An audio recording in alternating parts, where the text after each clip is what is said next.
Shalom, saudara dikasih Tuhan.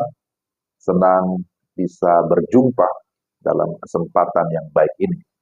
Saya ingin membahas satu tema yang sangat penting. Saya beri judulnya Increasing Level. Increasing Level. Atau ini bicara tentang level pertumbuhan. Bagaimana kita bisa mengalami pertumbuhan. Ada satu ayat, Lukas 2 ayat 52. Ini ayat yang sangat penting. Demikian, Lukas 2 ayat 52. Dan Yesus makin bertambah besar dan bertambah hikmatnya dan besarnya dan makin dikasihi oleh Allah dan manusia. Saudara, kita mempelajari bagian ini dihubungkan dengan tadi saya sebut increasing level atau level pertumbuhan kita sebagai orang-orang Kristen, sebagai orang-orang percaya, sebagai pengikut Yesus. Maka bagian ini memberikan kepada kita satu teladan, yaitu Yesus Kristus yang menjadi teladan utama, menjadi pola utama bagaimana kita menjalani kehidupan kita tiap-tiap hari. Jadi kalau ditanya, sudah berapa lama kita hidup? Ya macam-macam jawabannya beda kan. Tapi berapa lama menjadi Kristen? Ini juga beda. Tapi yang menjadi pertanyaan lebih spesifik, apakah apakah saudara makin menyerupai Kristus? Karena bicara tentang Kristen, berarti kita bicara tentang Kristus. Karena kekristenan tidak ada tanpa Kristus, betul ya? Jadi, bicara tentang kekristenan sejati, itu bicara tentang relasi pribadi dengan Kristus, yang kita yakini, kita percaya sebagai Tuhan dan Juru Selamat satu-satunya. Jadi, melalui Lukas 2 ayat 52 kita belajar tentang masa ataupun aspek kehidupan Yesus. Dan diharapkan dengan memahami atau dengan mengerti ya, aspek-aspek kehidupan Yesus itu akan berdampak juga di dalam kehidupan kita pribadi lepas pribadi. Jadi kita lihat di sini ada 4 hal ya, ada 4 aspek ya kehidupan Yesus atau 4 aspek pertumbuhan yang kita pelajari dari Lukas 2 ayat yang ke-52 itu. Pertama, itu bertumbuh secara fisik. Kita mengalami pertumbuhan atau increasing secara fisik. Ya, pertumbuhan seperti apa? Tentu yang kita harapkan adalah pertumbuhan yang sehat dan kuat. Ya, bahwa Yesus itu lahir di Bethlehem. Alkitab mencatat itu. Dia dilahirkan di kandang yang hina. Ketika dia masih bayi, juga sudah mengalami tantangan dari teroris, katakanlah begitu ya, sehingga dia harus diungsikan ke Mesir. Dan kemudian melewati tantangan itu, dia kemudian dibawa ke Nazaret dan dia bertumbuh di sana, dibesarkan di Nazaret menjadi satu pribadi yang sehat dan kuat. Kemudian kita melihat di dalam kitab Injil, pada usia 12 tahun, dia muncul di bait Allah dan sempat berdiskusi atau bersoal jawab dengan para ahli-ahli Taurat. Lalu muncul pertanyaan, setelah itu kemana? Ya, usia 12 tahun ke atas, 12 sampai 30 tahun, kemana? Orang banyak berspekulasi, tapi jawaban yang lebih logis bahwa dia pasti bersama-sama dengan orang tuanya. Dia hidup bersama dengan orang tuanya, itu Yusuf dan Maria. Dia membantu orang tuanya juga dalam pekerjaan tiap-tiap hari. Karena memang sebelum usia 30 dalam tradisi agama Yahudi atau tradisi Yahudi belum menjalankan tugas pelayanan keimaman secara efektif gitu ya, atau secara legalnya begitu. Jadi nanti baru di usia 30 masuk dalam pelayanan sampai masa penyalipannya yang diperkirakan usia 33,5 tahun. Dan selama masa pelayanannya, atau mulai dari masa kecilnya, masa remajanya, masa dewasa, masuk dalam pelayanan, dia atau Yesus itu memiliki pertumbuhan yang baik secara fisik. Dia sehat dan kuat, sehingga dia bisa melayani. Kalau kita lihat dalam pelayanannya, dikatakan dia melayani, baik itu pagi hari, siang hari, sore, malam hari. Dia bisa berjalan ke bukit-bukit, ke gunung, ke pantai, dari desa yang satu ke desa yang lain, ke kota yang lain. Artinya apa? Kalau dia tidak sehat secara fisik, tidak mungkin bisa melewati perjalanan itu. Karena tidak ada transportasi kendaraan bermotor seperti mobil atau alat transportasi lainnya pada masa itu.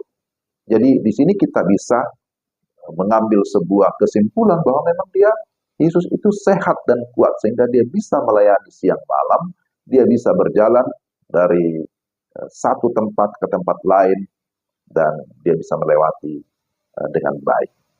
Ini perlu, saudara, bahwa kesehatan itu mahal ya. Ada banyak orang-orang muda khususnya, mengorbankan kesehatannya untuk mencari kekayaan. Tetapi setelah tua, sebaliknya terjadi, mengorbankan kekayaan untuk mencari kesehatan. Artinya harus ke rumah sakit, berobat karena banyak sekali penyakit yang dialaminya. Jadi poinnya apa? Perlu menjaga pola hidup sehat. Kalau saudara mau melayani secara bebas, secara luas, maka memang harus menjaga kesehatan fisik. Ya, saya juga harus demikian ya. Jadi ini aspek yang tidak boleh diabaikan. Kita mau mengalami peningkatan level, increasing level, memang harus memiliki tubuh yang sehat dan kuat. Itu yang pertama. Yang kedua, juga mengalami pertumbuhan atau pertambahan dalam hikmat. Jadi mengalami increasing juga in wisdom ya, atau di dalam bijaksana. Sebagai keluarga yang berasal dari Yahudi, pastilah Yesus belajar kitab suci ya sejak kecil, karena itu memang sudah merupakan amanat yang disampaikan sejak dahulu kala, bahwa orang tua bertanggung jawab untuk mendidik anak-anaknya ya secara rohani, mengajarkan hukum Taurat, mengajarkan firman Tuhan, bahkan juga mengajarkan tradisi-tradisi budaya yang ada, yang berlaku pada masa itu. Orang tua berperan untuk mendidik anaknya sejak kecil. Jadi, kalau itu merupakan satu amanat, tentulah juga Yusuf dan Maria melaksanakan tugas itu. Ya. Jadi, Yesus juga sudah mempelajari kitab suci, hukum Taurat, sejak kecil, sehingga pada usia 12 tahun, dia sudah mampu bersoal jawab dengan para imam. Nah, kemampuannya untuk bersoal jawab atau untuk menjelaskan tentang kitab suci, itu tentu dipengaruhi oleh ya pengetahuannya.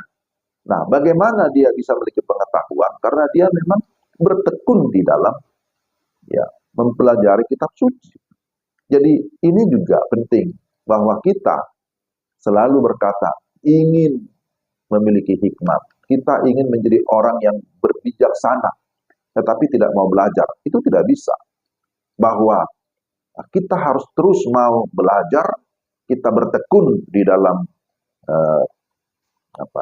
pengajaran firman Tuhan, karena ketika kita belajar firman Tuhan, pada saat yang sama kita sebenarnya juga terhubung kepada Tuhan yang mempunyai firman, yang mengoreksi pola pikir kita, yang mengoreksi hati kita, yang mengoreksi hidup kita, sehingga dengan hikmat yang Tuhan berikan, kita mampu membedakan mana yang benar, mana yang salah, mana yang jahat, mana yang baik.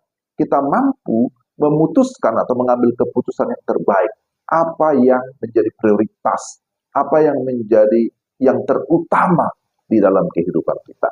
Nah, ini penting.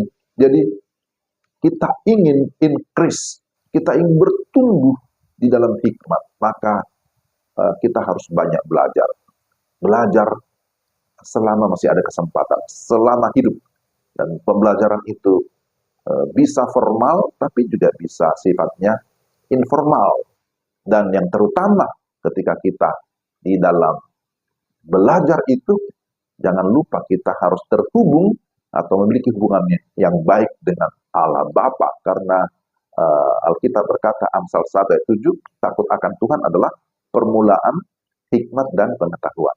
Ya, takut akan Tuhan adalah permulaan hikmat dan pengetahuan. Jadi tidak mungkin kita bertambah dalam hikmat kalau kita tidak memiliki hubungan yang baik dengan Tuhan. Jadi itu adalah satu kesempatan yang baik yang harus kita manfaatkan. Yang ketiga, bertumbuh secara sosial. Kita juga ingin supaya kita memiliki hubungan yang baik dengan komunitas, dengan lingkungan masyarakat. Kita juga merindukan supaya kita mendapatkan perhatian, dikasihi oleh banyak orang. Nah, dikatakan dalam bagian ini, Yesus makin dikasihi oleh manusia. Mengapa dikasihi? Karena dia juga menghargai, dia menghormati lingkungannya, sesamanya. Dia mau bergaul dengan banyak orang. Bergaul dengan orang tua, bergaul dengan orang muda, bergaul dengan orang kaya, orang miskin, pejabat, bahkan juga orang-orang yang dicap sebagai pendosa, sebagai orang jahat, misalnya pemungut cukai, ya orang-orang yang terpinggirkan di tengah-tengah lingkungan masyarakat, orang-orang yang kusta, yang dianggap sebagai orang terkutuk dan seterusnya, itu tidak diabaikan oleh Yesus. Dia mau bergaul dengan banyak orang. Ya, tentu dalam pergaulan dialah yang tentu mampu mengendalikan dirinya, ya, sehingga dia tidak terkontaminasi dengan para penjahat, tapi sebaliknya dialah yang mempengaruhi orang-orang di sekitarnya. Jadi dia memiliki banyak sahabat. Jadi orang berkata banyak sahabat, banyak berkat, banyak teman, banyak kesenangan gitu ya. Walaupun kadang-kadang juga ya banyak teman juga yang bisa menyusahkan, bisa juga ya. Tetapi prinsipnya banyak sahabat, banyak berkat, banyak teman, banyak kesenangan. Kita semakin bertumbuh secara sosial, artinya kita semakin mengenali diri kita, juga mengenali lingkungan di mana kita berada, sehingga dengan demikian kehidupan kita bisa lebih berdampak luas. Tapi ada tanda awasnya, pergaulan yang buruk merusak kebiasaan yang baik. Jadi kita menghindari segala pergaulan-pergaulan yang buruk, yang merusak. Justru kehadiran kita haruslah seperti garam dan terang, yang bisa menerangi kegelapan, yang bisa menggarami ya sesuatu yang tidak ada rasa, ya, yang bisa mengawetkan ya, sehingga tidak menjadi busuk, tidak berbau dan seterusnya.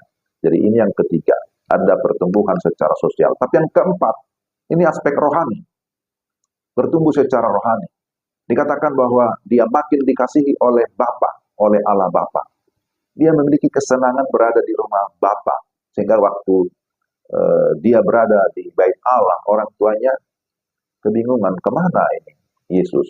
Mereka cari, mereka kembali ke bait Allah. Oh, ternyata ada di sana. Jadi Yesus berkata apa? Ya, ini kan rumah Bapakku. Dia memiliki kesenangan di rumah Bapa. Artinya dia memiliki kesukaan berdoa, kesukaan belajar firman, kesukaan untuk juga membagi firman. Dia taat kepada kehendak Bapaknya, tetapi juga taat sampai mati di kayu salib untuk menggenapi janji Allah. Jadi saudara, kita ingin supaya kita juga memiliki level yang semakin meningkat. Ada increasing level dengan kita meneladani atau melihat kepada Kristus yang menjadi tokoh utama, tokoh sentral dalam hidup kita. Jadi pertumbuhan itu juga satu keharusan ya. Jadi supaya kita bisa bertumbuh, harus senantiasa terhubung dengan Tuhan dan juga firman-Nya. Pertumbuhan terjadi ketika kita hidup sesuai dengan tujuan Tuhan, kita hidup bersekutu, bersaksi, dan melayani Tuhan. Penting mengetahui di mana kita berdiri, tapi lebih penting mengetahui kemanakah kita akan pergi. Bagaimana berjalan seirama antara being dan doing, antara keberadaan kita dan juga dengan action, dengan tindakan kita. Ini hal yang sangat penting. Pengenalan diri penting, tapi pengenalan akan Tuhan itu jauh lebih penting. Karena pengenalan diri itu tidak mempengaruhi Tuhan, tetapi pengenalan akan Tuhan itu berdampak bagi pertumbuhan kita. Karena itu mari kita berjuang supaya kita memiliki level yang semakin meningkat. Ya, kita naik level dengan pengertian kita mengalami pertumbuhan yang dinamis, ya, pertumbuhan ke arah Kristus, sehingga kehidupan kita makin menyerupai Kristus di dalam segala perkataan, dalam pola pikir, di dalam tindakan, bahkan di dalam segala apa yang baik, yang sungguh-sungguh berkenan, yang sesuai dengan kehendaknya. Kiranya Tuhan menolong kita, dan bagian ini bisa menjadi berkat bagi kita sekalian. Sampai jumpa di kesempatan-kesempatan berikutnya. Tuhan memberkati. Salam.